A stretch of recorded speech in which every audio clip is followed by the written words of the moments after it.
Olá, que bom estarmos juntos de novo. Mesmo que a gente não possa, por força das circunstâncias, estar presencialmente, é um prazer poder receber você, poder entrar na sua casa e juntos adorarmos ao Senhor e prestarmos a Ele um culto que Ele merece. Seja bem-vindo, que a palavra de Deus, as canções, as orações, tudo fale ao seu coração e você ouça a voz do Senhor.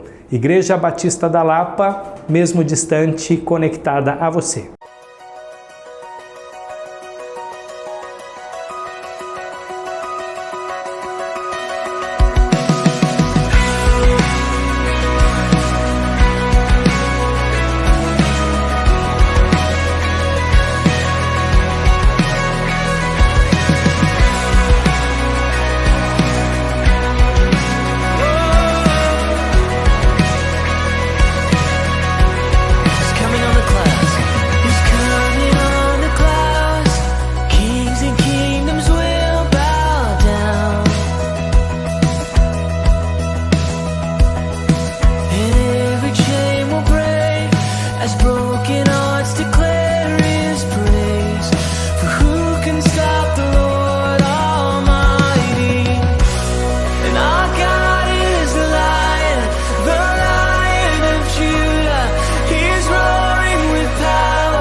Adorar o Senhor, Ele é o nosso Deus, Ele é digno de toda honra, toda glória.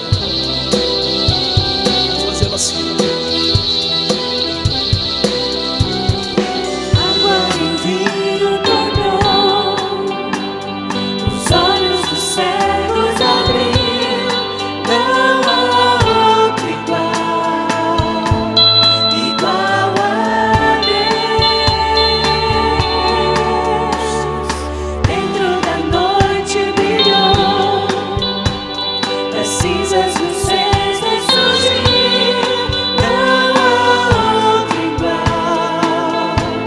igual a Deus. Nada se compara a esse Deus, Ele é grande, Ele é invencível. Deus, tu és grande, és invencível, mais elevado que qualquer outro.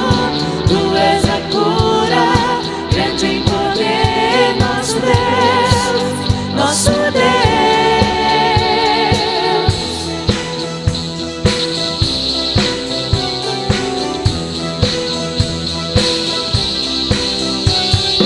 Dentro da noite brilhou, das cinzas dos céus ressurgiu, não há outro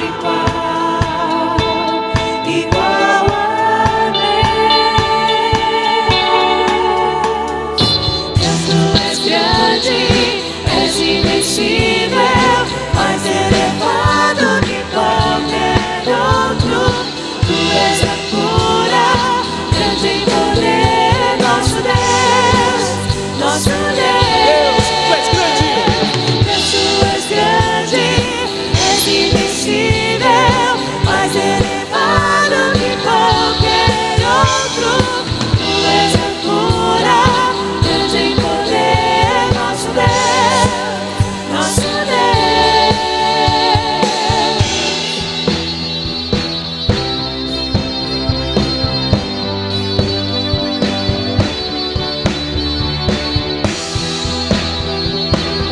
A palavra dele nos diz: se Ele está conosco, não precisamos temer. Louve a Ele, se Deus está conosco. Se Deus está conosco, quem pode nos deter? Se Deus está conosco, não há o que temer. Se Deus está conosco, quem pode nos deter? Se Deus está conosco, não há o que temer.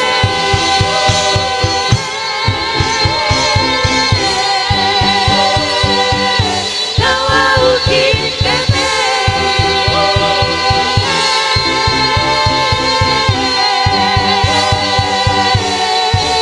Deus, tu és grande, és invencível, mais elevado que qualquer outro.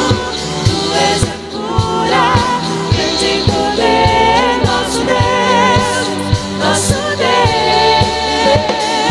Deus, tu és grande, és invencível, mais elevado que qualquer outro.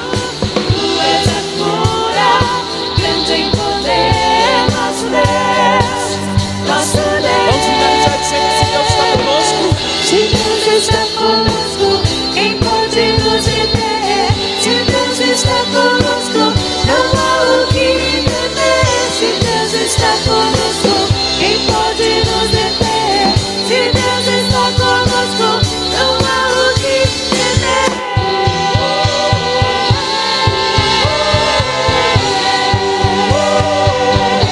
Não há o que temer.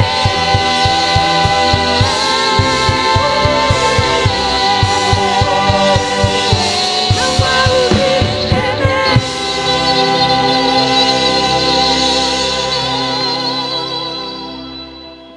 Contribuir é um ato de adoração. O dízimo, uma evidência da nossa fidelidade, do nosso compromisso com Deus.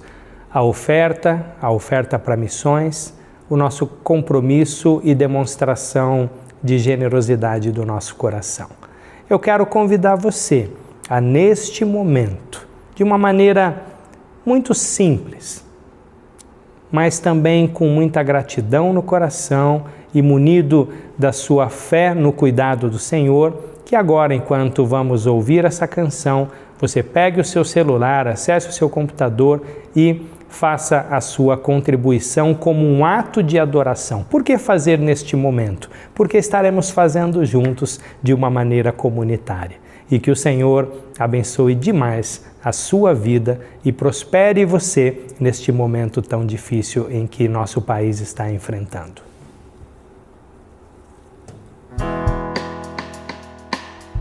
Graça e paz.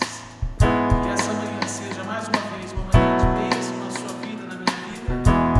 Nós vamos celebrar, agradecendo ao Senhor por esse dia, por essa data tão especial, o Dia das Mães. Então, vem conosco. Te agradeço, Senhor, por tudo que faz em nossas vidas. Por tudo que tens feito.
Senhor, porque Ele é bom.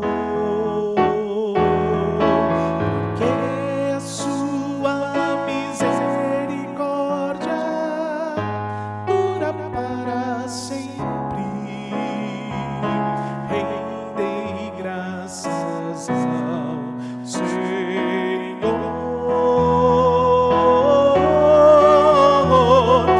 porque a sua misericórdia dura para sempre. Rendei graças ao Senhor.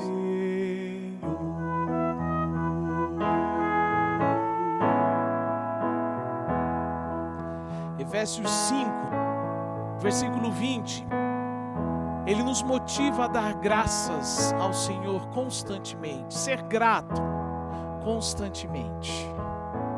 E nós temos respondido dessa forma a cada celebração quando nos encontramos para adorar o Senhor.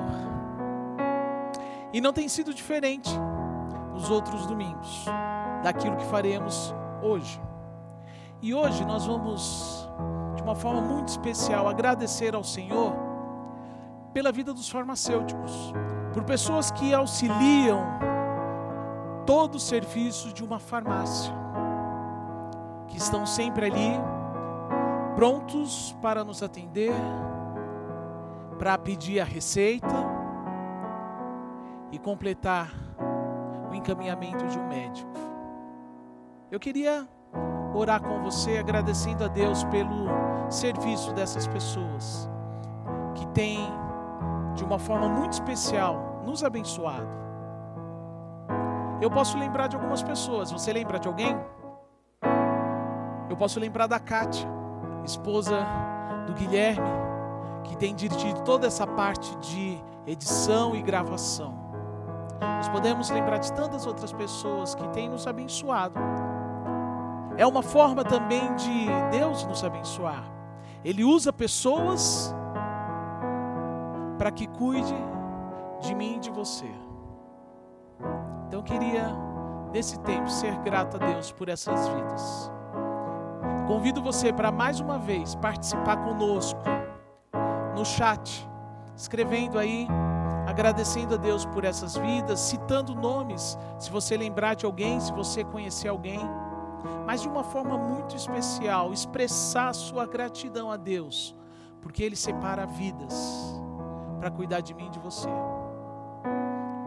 Vamos fazer isso em 1 minuto, você escrevendo aí no chat, agradecendo a Deus por essas vidas. Vamos fazer?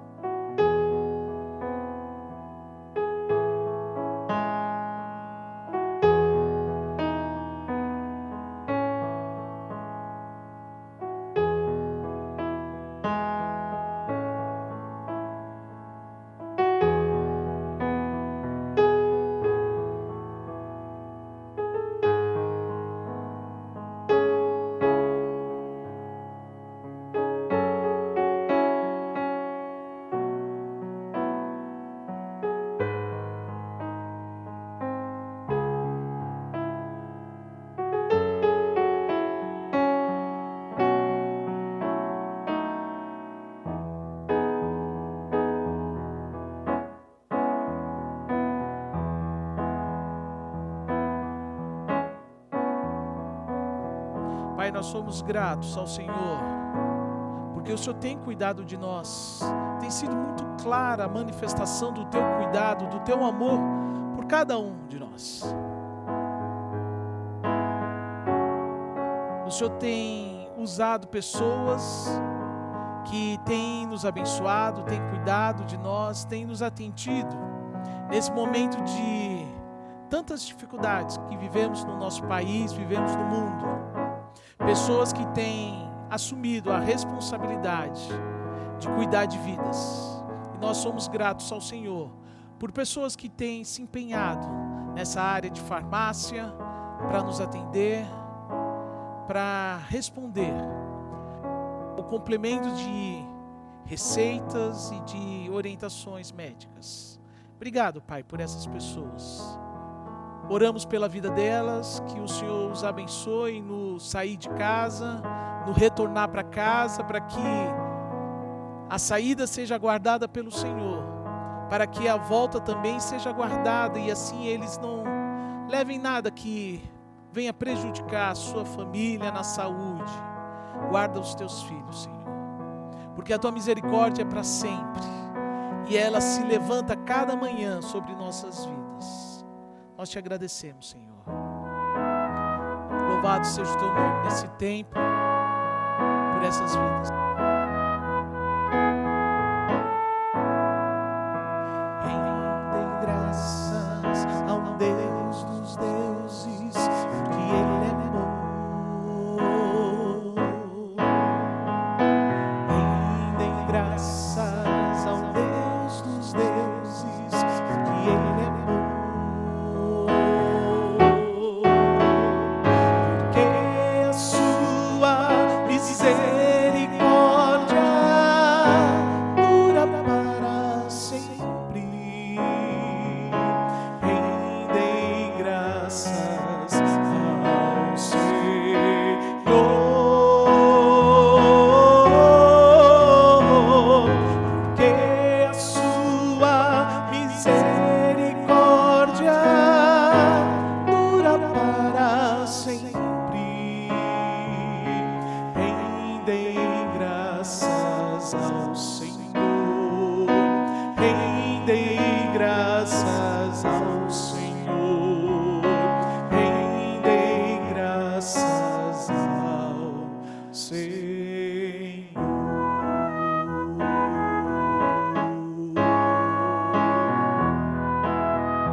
Bom estarmos juntos mais uma vez para ouvir e aplicar a palavra do Senhor aos nossos corações. E quem será hoje o instrumento dele a nos falar é o irmão Marcos Domingos. O irmão Marcos é um mestre, tem servido aqui na Igreja Batista da Lapa como professor, é um pregador muito usado por Deus aqui também na vida da nossa comunidade. E eu estou certo que o Senhor vai falar com você através da vida e da instrumentalidade do irmão Marcos. Então, se atente para ouvir a voz do Senhor, para meditar e aplicar a palavra de Deus. Que Deus te abençoe.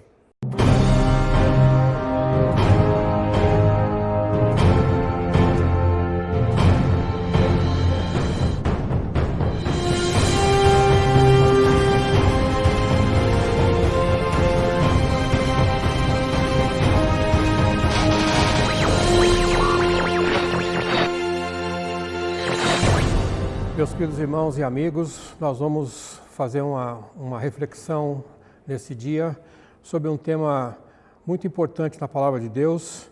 E o título que eu estou dando para a nossa meditação desse culto aqui é Conhecer a Deus é preciso, o resto não é preciso. Essa frase, na verdade, ela foi cunhada há muito tempo atrás por um general romano que disse assim: navigare necesse, vivere non est necessaire. E também depois um outro poeta italiano melhorou essa ideia e disse: navegar é preciso, viver não é preciso. Veja a importância que esses dois personagens que eu citei aqui estavam dando para a navegação. No nosso caso aqui, nós não vamos falar de navegação, vamos falar de conhecimento de Deus. Há muita coisa na nossa vida, como crentes, como tementes a Deus, que não são necessárias. E aquilo que é importante mesmo, às vezes nós não damos tanta importância como deveríamos dar. Então nós vamos perceber que na palavra de Deus, desde o começo, o conhecimento do Altíssimo é uma questão de fundamental importância, vital para a nossa vida. Nós encontramos logo no começo, lá no livro de Gênesis, capítulo 3, verso 22, quando Adão tinha pecado junto com Eva, e aí Deus se revela a ele, e Deus diz assim: agora o homem se tornou como um de nós, conhecendo o bem e o mal, não se deve, pois, permitir que ele também tome do fruto da árvore da vida e coma e viva para sempre. Interessante que Deus coloca essa questão do conhecimento. Até então, o que nós temos é um Adão vivendo no jardim com a sua esposa e Deus o visitava cada dia. Tinha uma comunhão com Deus. Mas no momento que Adão e Eva permitiram atender à voz de Satanás, então um outro tipo de conhecimento entrou na vida deles, que fez com que houvesse separação entre a criatura e o Criador. O conhecer que nós estamos pensando aqui, ele é no sentido de aprender e praticar suas instruções, junto com a convivência com o Altíssimo. Aparece na Bíblia inúmeras vezes. Interessante que na maioria das vezes está como causa dos erros e afastamentos do Criador. Então, aqui a questão que houve, então, essa separação, quando Adão e Eva conheceram um conhecimento errado, então aí é a causa da separação, da expulsão do casal ali do jardim do Éden.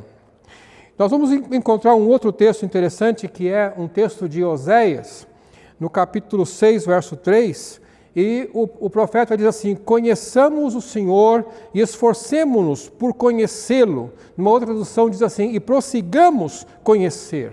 Então, o que o profeta está levando a sua mensagem para o povo de Israel da época, já numa época muito difícil, porque o povo estava se distanciando de Deus, e esse profeta foi chamado para levar uma mensagem que apontava para uma iminente desgraça que ia acontecer, que seria logo em seguida o cativeiro da Babilônia. E aí a solução, o antídoto para evitar esse castigo seria que o povo prosseguisse em conhecer a Deus, voltasse para Deus. E essas coisas que nós observamos que o povo não fez, e por isso depois foram para a Babilônia e lá ficaram aproximadamente 700 anos, não é? O profeta Oséias é contemporâneo do profeta Isaías e Amós, não é? E no capítulo 11, verso 2, Oséias mostra um desabafo de Deus, que ele dizia assim: quanto mais eu os chamava, mais eles se afastavam de mim. Havia uma decepção de Deus com o povo, que Deus queria atrair e que queria se tornar íntimo deles, mas a rebeldia do povo, assim como foi de Adão e Eva, ela continuava. Pensando um pouquinho mais, né, no significado da palavra, desse conhecimento que vai aparecer no Velho Testamento, vai aparecer no Novo Testamento também, e até Jesus usa muito bem essa expressão também na sua oração sacerdotal, nós vamos encontrar que esse conhecimento que nós estamos falando aqui é um conhecimento abundante de Deus, de toda a sua plenitude. Quando nós temos essa possibilidade, quando nós temos esse privilégio de conhecer a Deus, Deus permite que nós o conheçamos de inteiro teor, não é? E ainda há de continuar na eternidade esse nosso conhecimento. E quando Oséias fala que conheçamos e prossigamos em conhecer o Senhor, também Oséias está enfatizando que deve haver um zelo nesse conhecimento. Não é só um conhecimento intelectual, não é só um conhecimento técnico, mas um conhecimento diário, um conhecimento de vivência com o nosso Criador. E Deus não poupou esforços para se fazer conhecido. Ao longo de toda a história, Deus foi se revelando ao homem. Passo a passo, Deus foi se revelando ao homem. E de maneira muitas vezes didática, pedagógica, para poder que o homem entendesse o que era a sua trindade, o que era o seu poder, a sua onisciência, a sua onipresença, a sua onipotência. E nós vamos encontrar tanto no Gênesis como também no Novo Testamento. Abacuque, ele fala que esse conhecimento de Deus, ele iria encher toda a terra. Então, veja que há um propósito de Deus de se revelar assim de maneira tão grande que toda a terra pudesse ter conhecimento da grandeza de Deus. Quando nós encontramos, então, o texto de uma instrução de Moisés para o povo, ainda no deserto, em Deuteronômio capítulo 11, verso 18 e 19, Moisés instrui o povo dizendo assim, para colocar as palavras de Deus no coração e na alma. E ele diz assim, atai por sinal na vossa mão, para que estejam por frontal entre os olhos. Quando você olha hoje, encontra às vezes um judeu ortodoxo que ele está todo paramentado, e quando ele vai iniciar a sua oração, ele tem todo um ritual, e ele coloca na testa dele o que eles chamam de teflin, que é uma caixinha que tem porções da Torá, porções do Velho Testamento na testa, para poder reproduzir, para poder representar essa ordem que Deus dá, que era de colocar isso no coração e também na alma. Eles fazem isso com muito zelo e com muito cuidado. E a instrução diz assim, ensinai os filhos, né, para que eles pudessem guardar essa palavra também. Então veja que aqui nós temos uma instrução para criar uma escola de bíblica, desde o Velho Testamento. Então não é à toa que nós hoje, nós batistas, fazemos muita questão de ter uma escola bíblica dominical para que haja ensino da palavra de Deus, para que nossas crianças aprendam desde pequenos qual é o propósito do nosso Deus. Nós temos um grande pensador, pastor, um escritor chamado Hayden Wilson Tozer, e ele diz assim, o mundo está perecendo por falta do conhecimento de Deus e a igreja está faminta por falta da sua presença. Essa expressão do pastor Tozer aqui, ele é de certa maneira até decepcionante, porque ao longo de toda a história, de milênios, em que Deus tem tentado se revelar ao homem, e de todas as maneiras, através não só dos profetas, mas através dos grandes milagres que aconteceram na natureza. Não é? Ainda assim, nós chegamos hoje no ano 2020 e percebemos ainda que esse conhecimento de Deus ele é escasso, é um conhecimento superficial. E a igreja, mesmo a igreja de Cristo, ela anda também ainda faminta pela presença de Deus, porque ela não está investindo no conhecimento para que os seus membros possam conhecer a Deus com maior profundidade. Agora, meus queridos irmãos, meus queridos amigos, que nós estamos pensando nesse texto agora, essa advertência que nós temos na palavra de Deus de conhecê-lo com mais profundidade, um dia será cobrada de nós, nisso aqui. E o autor aos Hebreus, ele diz assim, como escaparemos nós se negligenciarmos tão grande salvação? Que escapatória haverá para aquele que negligenciar a oportunidade de se aproximar de Deus, de conhecer a Deus, de conhecer a sua palavra, de poder ter uma experiência com Ele, de poder andar na presença dEle? Então não haverá mais desculpa para nada. Certamente o juízo de Deus será muito duro para as pessoas que negligenciam o conhecimento, negligenciam essa mão estendida de Deus ao longo da história para que a gente possa conhecê-lo, não é? Triste quando a gente vê o profeta Oséias falar assim que Deus queria abraçar os seus filhos, mas quanto mais ele estendia as mãos, mais longe eles iam, não é?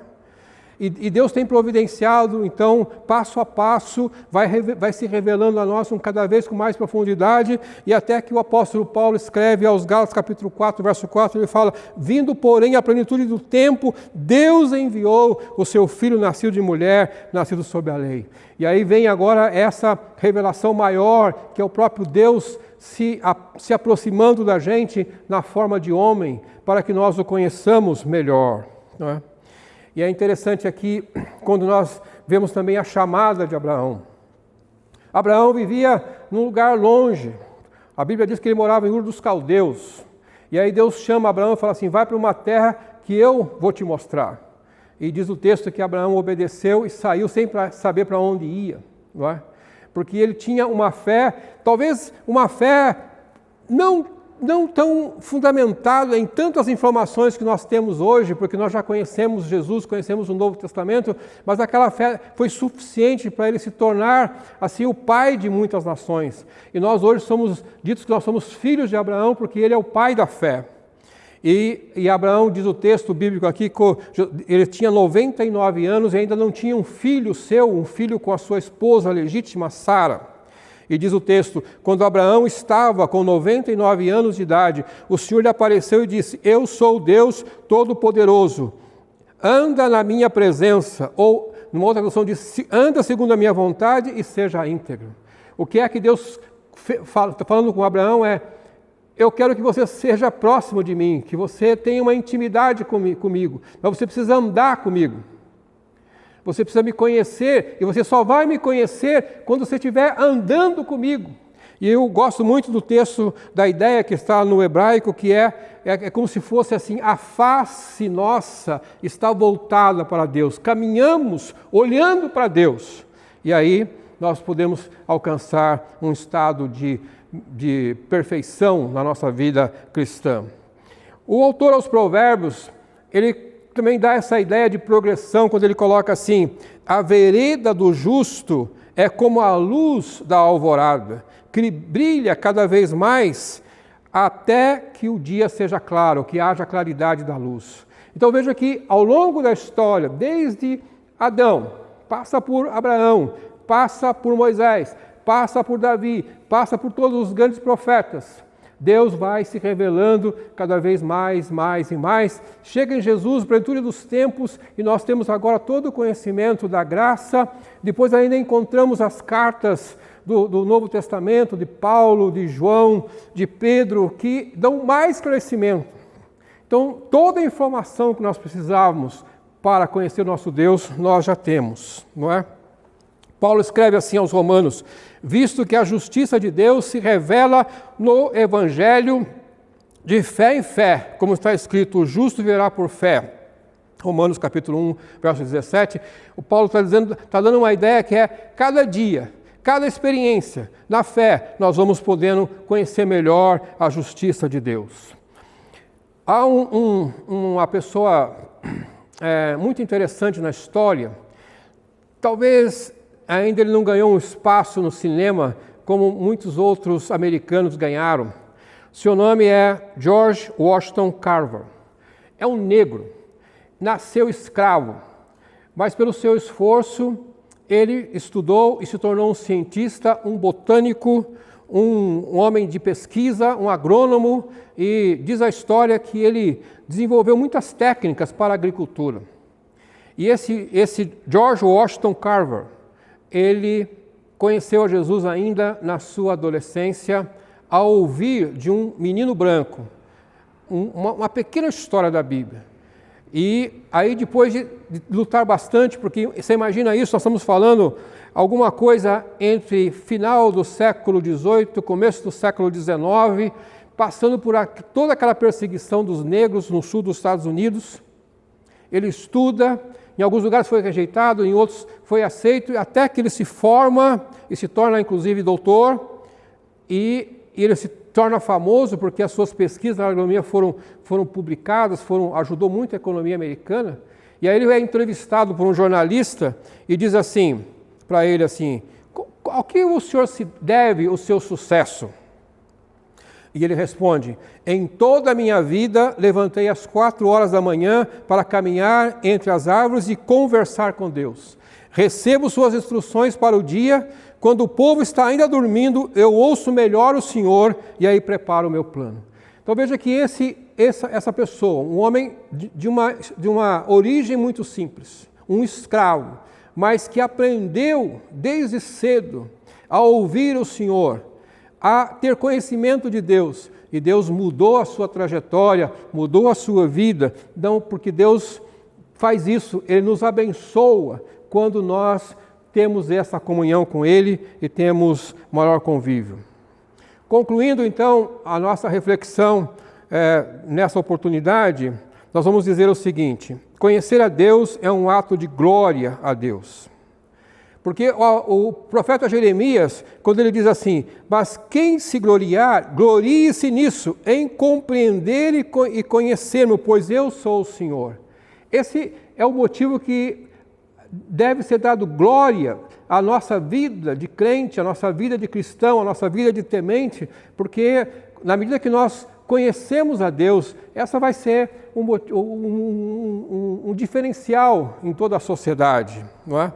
Nós não vamos nos gloriar na nossa carreira profissional, talvez a questão financeira, mas se tem alguma coisa que nós temos que buscar glória, é conhecer a Deus pessoalmente e de perto. Uma outra conclusão que podemos tirar disso aqui é: Deus escolheu os improváveis para transformá-los em alguma coisa que é certa. Quando Paulo escreve aos Coríntios, ele faz uma análise daquela igreja que ficava numa cidade portuária, ficava numa cidade onde tinha muitos templos pagãos e o povo ali era idólatra. E Paulo fala assim: vocês daqui de Corinto, vocês são uma loucura para esse mundo. Vocês são considerados motivo de desprezo para esse mundo. Mas aí Paulo fala assim, que Deus escolheu essas coisas loucas, né, para transformá-las, né, em alguma coisa que é sábia. É, porém, por iniciativa dele, Deus, que vocês estão em Cristo Jesus, o qual se tornou sabedoria de Deus para nós, isto é, justiça, santidade e redenção, para que, como está escrito, quem se gloriar, glorie-se no Senhor. Então, esse é o trabalho que aconteceu com aqueles irmãos ali de 1 Coríntios, que Paulo repete esse texto de Jeremias também. Mas um outro pensamento é: a vida eterna é conhecer o Deus triuno. E aqui nós vamos encontrar, então, a palavra conhecimento, conhecer, lá na oração sacerdotal de Jesus, de João 17, quando Jesus diz assim: pois lhes deste autoridade sobre toda a humanidade, para que conceda a vida eterna a todos que lhe deste. Ele está falando, na verdade, dele mesmo, porque lhe deste autoridade a quem? A Jesus, não é? E ele diz: e esta é a vida eterna, que te conheçam o único Deus verdadeiro, e a Jesus Cristo que enviaste. Veja que quase há um sinônimo aqui, praticamente um sinônimo, dizendo que conhecer a Deus se equivale à vida eterna. Então, se alguém pensa, né, na sua vida espiritual, pensa em um dia estar com Cristo na glória, não há outro caminho. O que é preciso é conhecer a Deus e bem de perto nesse momento. Quero encerrar com a ideia que ainda Oséias traz, lá em 6:3. Ele diz assim: conheçamos o Senhor e esforcemo-nos por conhecê-lo, e prossigamos em conhecer. Aí ele completa: tão certo como ele aparecerá, virá para nós como as chuvas de inverno, como as chuvas da primavera que regam a terra. A pregação de Oséias era no sentido de que o conhecimento de Deus faria com que o Senhor certamente viria em socorro do povo de Israel. Querido irmão, querida irmã, querido amigo que está nos ouvindo, aqui está então esse meu desafio para você, aqui está a minha recomendação, que você procure conhecer a Deus mais de perto e certamente na dificuldade como o povo estava passando ali na época de Oséias, numa época difícil, aproximadamente 700 anos antes de Cristo, pouco tempo antes do cativeiro, e Oséias tinha essa promessa de que Deus viria em socorro do povo. Deus quer ir ao teu encontro, quer ir te socorrer, mas Ele irá mais rapidamente, e tão certo como é a chuva que eles estavam acostumados a vir em certa época, quando você se disponibilizar a conhecer melhor o seu Deus. Que Deus te abençoe.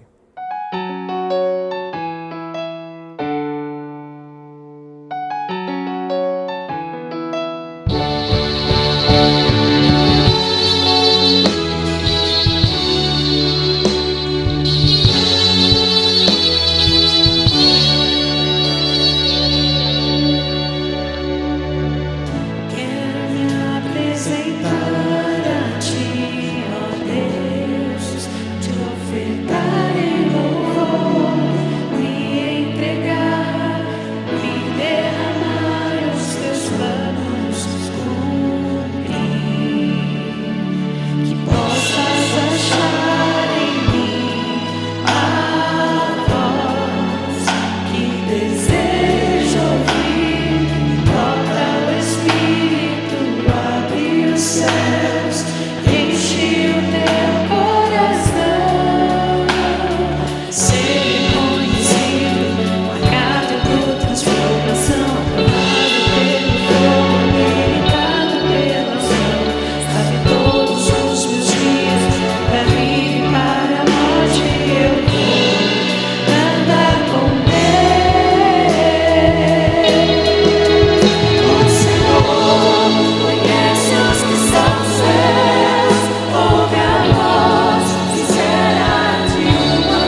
separou, me marcou no seu altar para servir o Senhor.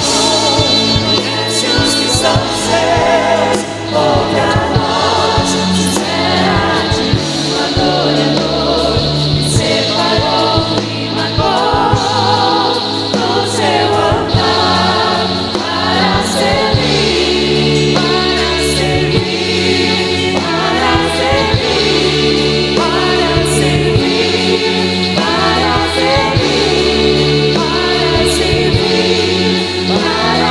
servir, para servir, para servir.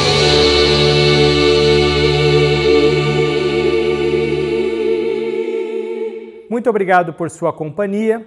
Desejamos a você uma semana agraciada pelas bênçãos do Senhor. Esperamos logo podermos adorar ao Senhor presencialmente. Mas enquanto isso não acontece, continuamos confiando firmemente na graça e no cuidado dele por nós. Deus o abençoe. Igreja Batista da Lapa, mesmo que distante, conectada a você.